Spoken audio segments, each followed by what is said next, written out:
তাদেরকে আমি চোখে আঙ্গুল দিয়ে দেখিয়ে দিতে চাই, ইংরেজ খেলাও আন্দোলনে যদি ওলামায়ে কেরামের ভূমিকা না থাকতো, তোমার মতো চান্দ এই স্বাধীন দেশে স্বাধীনভাবে চলার রাস্তাটা পর্যন্ত খুঁজে পেত না। আলহামদুলিল্লাহি ওয়া কাফা ওয়া সালামুন আলা ইবাদিহি আল্লাযীনা ইসতাফা। আম্মা বা'দ, ফাআউযু বিল্লাহি মিনাশ শাইতানির রাজীম। বিসমিল্লাহির রাহমানির রহিম। ইন্নামা ইয়াখশাল্লাহা মিন ইবাদিহিল উলামা ওয়া ক্বালা রাসূলুল্লাহি সাল্লাল্লাহু আলাইহি ওয়াসাল্লাম আল উলামা ওয়ারাসাতুল আমবিয়া। অধ্যকার আল মাদানী ছাত্র কাফেলা কর্তৃক আয়োজিত আজকের এই বাৎসরিক প্রতিযোগিতামূলক সেমিনারের সম্মানিত সভাপতি ও ন্যায়নিষ্ঠার পরাকাষ্ঠায় উদ্ভাসিত বিজ্ঞ বিচারক মণ্ডলীগণ এবং আমার সামনে উপবিষ্ট সবুজ বাংলার প্রত্যন্ত অঞ্চল থেকে ছুটে আসা এক ঝাঁক এলেম পিপাসিত ছাত্র ভাই ও বন্ধুরা, আপনাদের সকলের প্রতি রইল আমার অন্তরের অন্তঃস্থল থেকে এক গুচ্ছ তাজা গোলাপের শুভেচ্ছা ও অভিনন্দন। আপনারা পূর্ব থেকে অবগত আছেন যে আজকে আমার বক্তৃতার বিষয় নির্ধারণ করা হয়েছে দারুল উলুম দেওবন্দের ইতিহাস ও ঐতিহ্য সম্পর্কে। সময়ের সংক্ষিপ্ত সারে উক্ত বিষয়ে কিঞ্চিত আলোকপাত করার প্রয়াস তালাব মা তৌফিক ইল্লা বিল্লাহ। প্রিয় উপস্থিতি, ইতিহাস আমাদের ভাবায়, ইতিহাস আমাদের উন্নত চিন্তার খোরাক, ইতিহাস আমাদের পরিশুদ্ধ ও পরিমার্জিত করে তোলে। যে নিজের অস্তিত্বের ইতিহাস সম্পর্কে অজ্ঞ, সমাজে তার মর্যাদা খুবই ক্ষীণ। তবে দুঃখজনক বিষয় হলো, ইতিহাসের পাতায় দারুল উলুম দেওবন্দের ইতিহাস স্বর্ণোজ্জ্বল হয়ে থাকা সত্ত্বেও বর্তমানে অনেকেই সে সম্বন্ধে ন্যূনতম ধারণাও রাখে না। প্রিয় উপস্থিতি, এটা আমাদের জন্য খুবই দুঃখজনক বিষয়। সংগ্রামী সাথী ও বন্ধুগণ, হক বাতিলের সংঘাত এটা আজ নতুন কিছু নয়। পৃথিবীর উষালগ্ন থেকে অদ্যাবধি সর্বযুগে সবসময় ন্যায় অন্যায়ের সংঘাত ছিল আর থাকবে। তবে পৃথিবীর যে প্রান্তে যখনই বাতিল মাথাচাড়া দিয়ে উঠেছে, তখন সেখানে বাতিলের বিরুদ্ধে সোচ্চার হয়েছেন তৎকালীন ওলামায়ে কেরাম।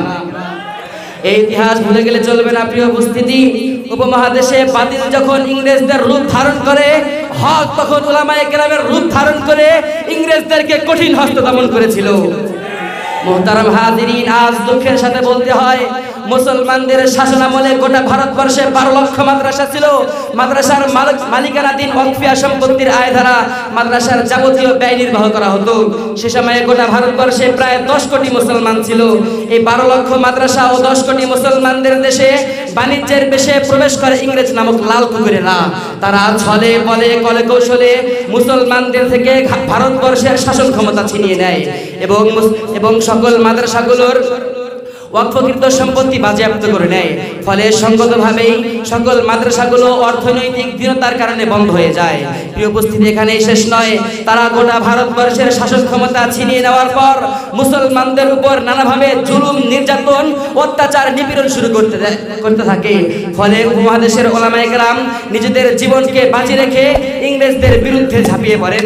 এক পর্যায়ে বিপ্লবী কণ্ঠে গর্জে ওঠে তৎকালীন সিংহপুরুষ আমাদের কওমি ওলামায়ে কেরামের যোগ্য পূর্বসূরি শাহ আব্দুল আজিজ মুহাদ্দিস দেহলভী রাহমাতুল্লাহি আলাইহি। তিনি বলেন, ইংরেজদের বিরুদ্ধে জিহাদ করা ফরজ। তিনি আরো বলেন, ইংরেজদের বিরুদ্ধে জিহাদ না করে উপমহাদেশে মুসলমানদের বেঁচে থাকা বৈধ নয়। তার এই ফতোয়ার কারণেই কোটি কোটি মুসলমান ইংরেজ খেলাও আন্দোলনে ঝাঁপিয়ে পড়ে। সম্মানিত উপস্থিতি, এই ওলামায়ে কেরামের সে সময় ওলামায়ে কেরামের নির্যাতনের বিবরণ দিতে গিয়ে মিস্টার টমসন বলেন, দিল্লির চাঁদনী চক থেকে খাইবার পর্যন্ত এমন কোন বৃক্ষ ছিল না যার শাখায় ওলামায়ে কেরামের লাশ ধরেনি।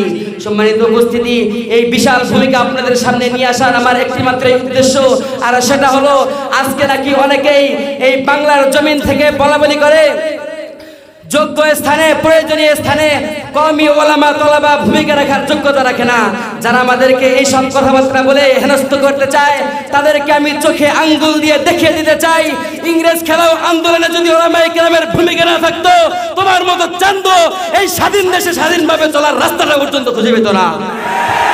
প্রিয় উপস্থিতি, 2013 সালে সাপ্পা চত্বরে যদি ওলামায়ে কেরাম ভূমিকা না রাখতো, তোমার মতো আমার এই বাংলার 68,000 গ্রামের মসজিদগুলো থেকে আজানের ধ্বনি পর্যন্ত বন্ধ করার জন্য শতভাগ চেষ্টা চালাতো এই তাগুত হাসিনা আর ইমরানের সরকারেরা।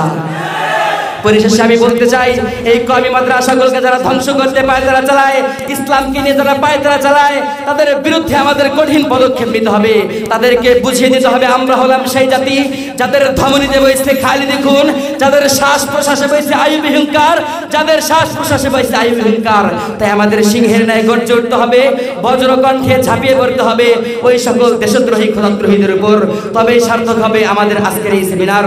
পরিশেষে আমি কবির কণ্ঠে কণ্ঠ মিলিয়ে বলতে চাই, তারাই মোদের পূর্বসরী, যাদের নিয়ে গর্ব করি, কোন মুখেতে করো বড়াই, লও তো দেখি তাদের জুড়ি। নাসরুম মিনাল্লাহি ওয়া ফাতহুন করিব। আসসালামু আলাইকুম।